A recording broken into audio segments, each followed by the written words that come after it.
I did it for no other reason than I believe that. That can't be possible. Bull. Can't be possible. Bull. You ran 2 years later for president. That can't be possible. You're a smart guy. I ran against That's him. the point. Never Trump Republican Joe Walsh was a guest on Patrick Bet-David's show to talk about why he's a never Trumper. So we're going to take a look at these clips of Joe Walsh on Patrick Bet-David's show. This really shows you how Weasley Patrick Bet-David is, if you didn't know this already. Let's get into this together. Now that you know who he is, Joe, great to have you on the podcast. It's an honor to be here with both you guys. Yeah, it's great to have you on, man. And Tom. Yeah. Thank you very much. Now we know Tom knows one-liners from movies, and other places. Specifically, A Few Good Men. A Few Good Men. So, for the audience that doesn't know, maybe, give a little bit about your background on, what you did, you ran, why you supported Trump, why you turned against him, and then why you supported Biden and where you are today. So it's a weird... Do I need to watch my language? Not at all. Joe, you've never watched your language. Why start today? You're 60 years old. Why start now? What a stupid question. It's a weird fucking journey that nobody else has been on. I got elected to Congress. I was the big Tea Party guy. I went there and I raised hell. I'm still a Tea Party guy.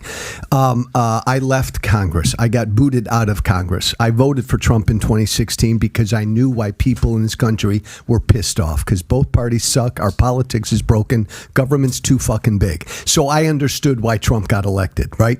And I voted for him because of that. His people were my people. He gets elected. I start to pay attention to him, and I realize he's an utterly corrupt, criminal, horrible human being. At the time, I'm on the radio when Trump gets elected, 200 stations all over the country. I'm on Fox News every day, and I begin to speak against Trump. And when you do that as a Republican back then, you're done. So within a couple years, I was done because I just said I couldn't support this.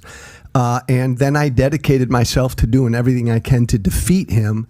And I voted for a Democrat for the first time in my fucking life in 2020. Not because I like Biden. He's too old. I don't agree with his policies. But to me, Trump's a danger.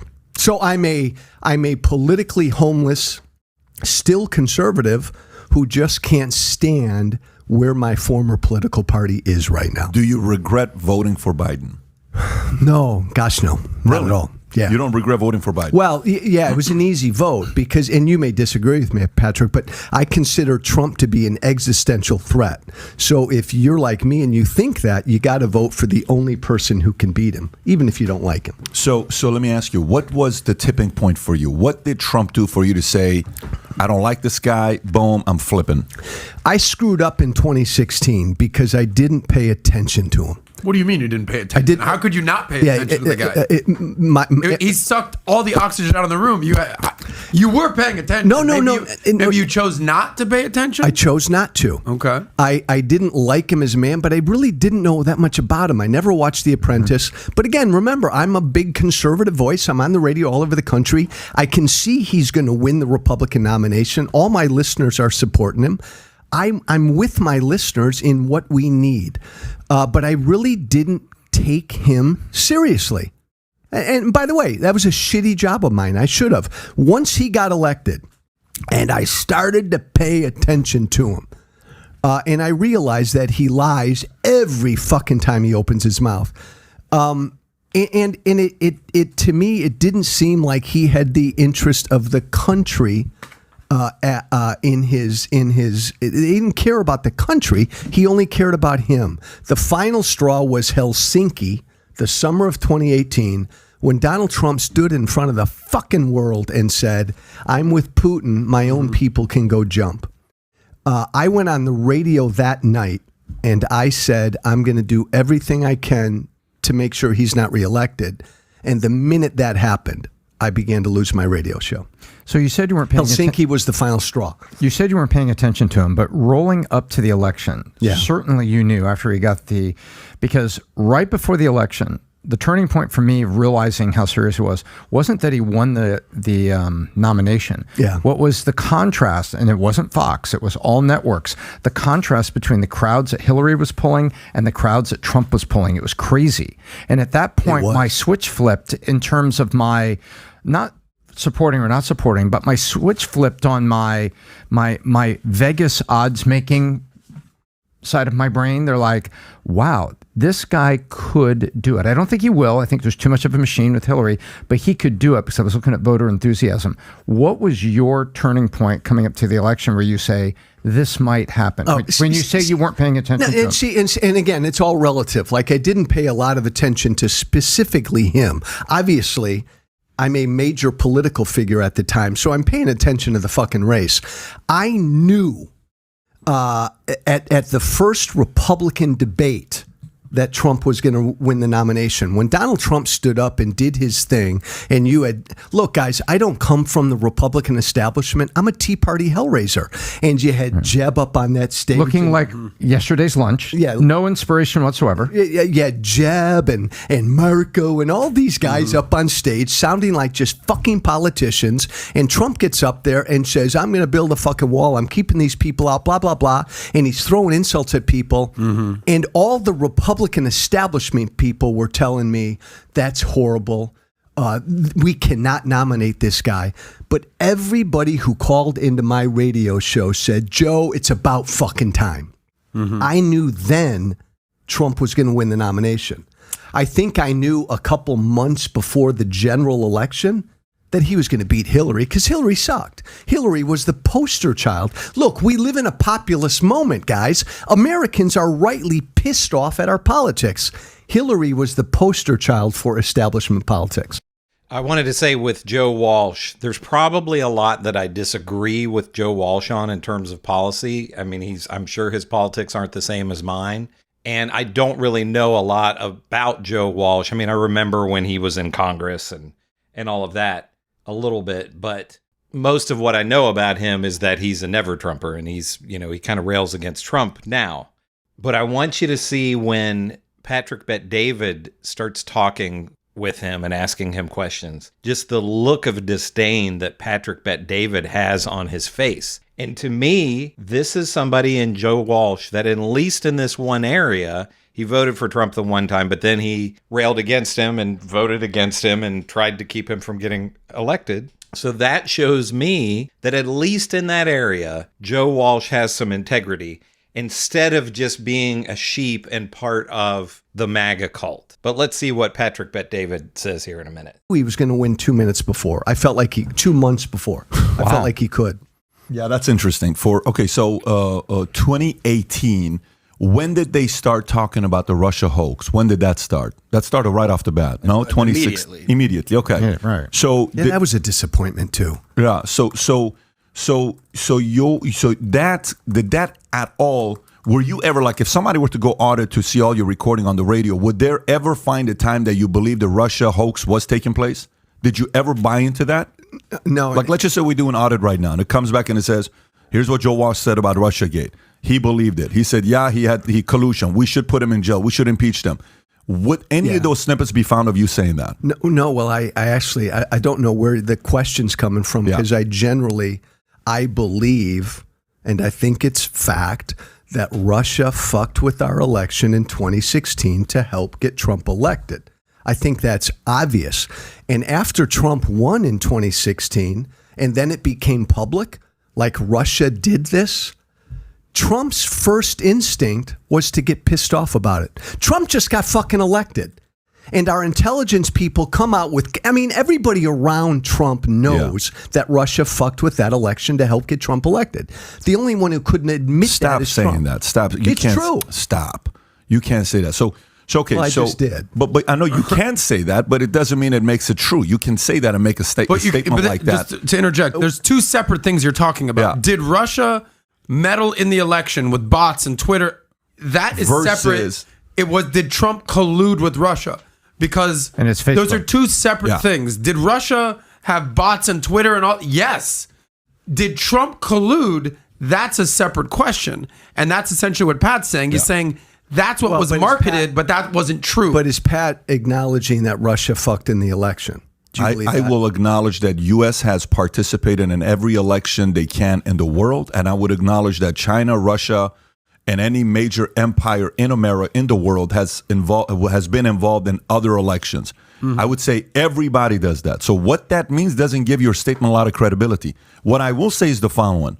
Was there ever a time where you tried to get closer with Trump to get a job on his administration, or you wanted to meet with him, or you wanted to have any kind of a, hey, why don't you come on my radio show? And he turned you down multiple times, or he didn't offer a job where you got offended. Were you ever offended? There was a time. Yeah. Because remember, Pat, I'm a conservative. I'm not a Republican establishment type. Your Tea Party, Michelle Bachmann, like your Tea Party. Bachmann, me. Yeah. I mean, Justin Amash, Alan West, Justin Amash. Yep. We were the guys. Yes. But the problem is, you guys are like fossils at this point because you're like. But I want to hear his answer. I want to hear his answer. I want to hear his answer. So look. When I said, let me remind you again. Yeah. I asked, were you ever offended because he didn't give you any job on his administration or didn't want to get on your show? Was there anything behind closed doors that he didn't keep his promise to you that offended you to say, if you don't do this, I'm going to turn against you, and you did? It's like Patrick Bet-David he can't believe that somebody could just be like, you know what, I don't like this guy. I think he's bad for the country. And that Joe Walsh would just say, the guy's a danger. I'm not going to support him. In Patrick Bet-David's mind, for somebody who is a Republican and a conservative to not support Donald Trump, there has to be some kind of sour grapes involved. Two things. Yeah. You're clearly thinking of something, so I can't wait to hear it. And just, again, I apologize because I've said a gazillion fucking things, and I've probably forgotten half of what I said. I remember wanting him to succeed. I remember having friends in the administration, and when he first got elected and Sean Spicer was just a piece of shit, and he sends Spicer out there to lie every fucking day. I remember talking to a few people saying, my God, Trump needs an honest, good, tough spokesperson. So I'll become Trump's spokesperson. I forgot who I said that to, but early on in the administration, I said it would be great to be that for Trump. That's the only one I think I can remember. But yeah, initially, because I knew why Trump got elected. His people were my people. I wanted him to succeed. Yeah, but so then that reveals something. So because...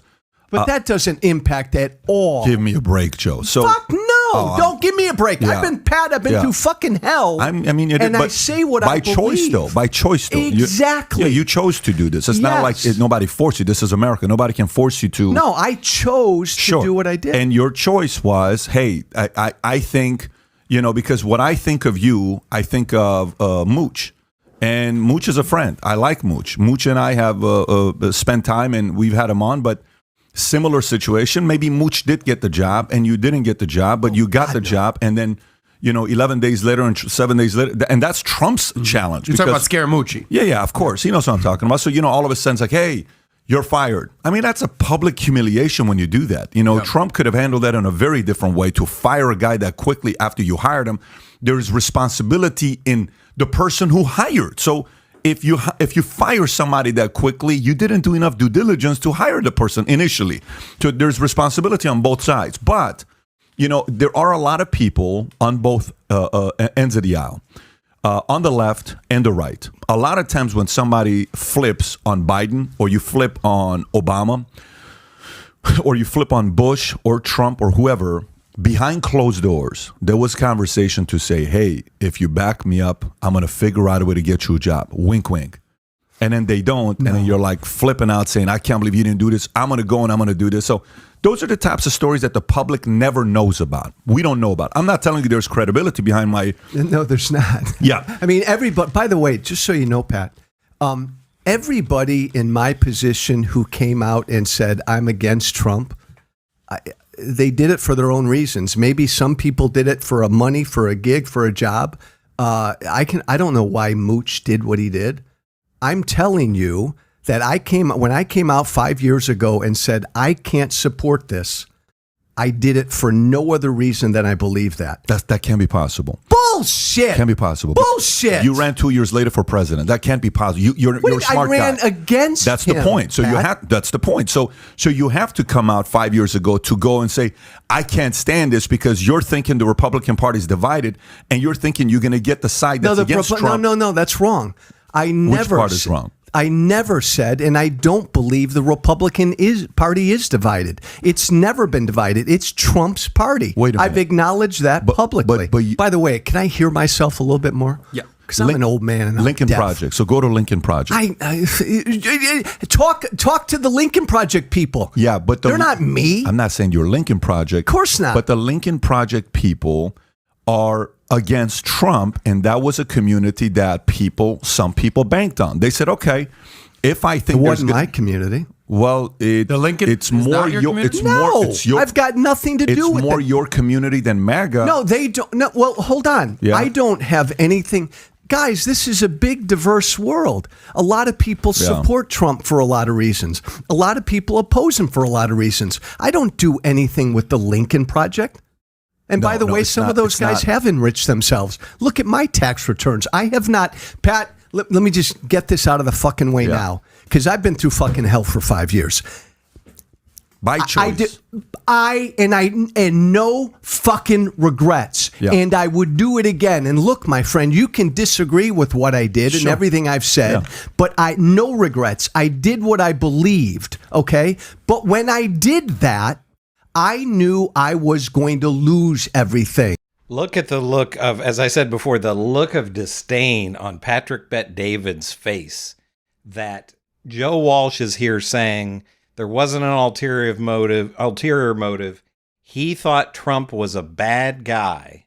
Joe Walsh did. So he chose to not support him after the first administration. And Patrick Bet-David does not seem to have the ability to buy that, because he lives in this black and white world where you're either Team Trump or you're not. And okay, Joe Walsh was a politician and he was a talk show guy, but there are all kinds of just regular citizens who supported Trump the first time, voted for Trump, and no longer support him. In 2020, they didn't vote for him. In 2024, they didn't vote for him. And in light of, so this was originally recorded before the election. This is an older interview and debate, but we now see how right Joe Walsh was and how wrong Patrick Bet-David was and is, because Donald Trump, as bad as he was in the first administration, is even more of an existential threat to our country than in 2016 and up until 2020, as we're in this constitutional crisis now between Donald Trump and the Supreme Court. So I just wanted to share this because I thought it was really interesting that Joe Walsh is this guy who, at least in this one area, maybe he's unprincipled in other areas, I don't know, but at least in this one area, he showed some backbone and went up against this guy. And the people like Patrick Bet-David just can't accept that because they are part of the cult. Let me know what you think in the comments about all this. Do you agree with Joe Walsh? Do you agree with Patrick Bet-David? Make sure to give me a like and subscribe. This is Chris on Culture, and I will see you in the next video.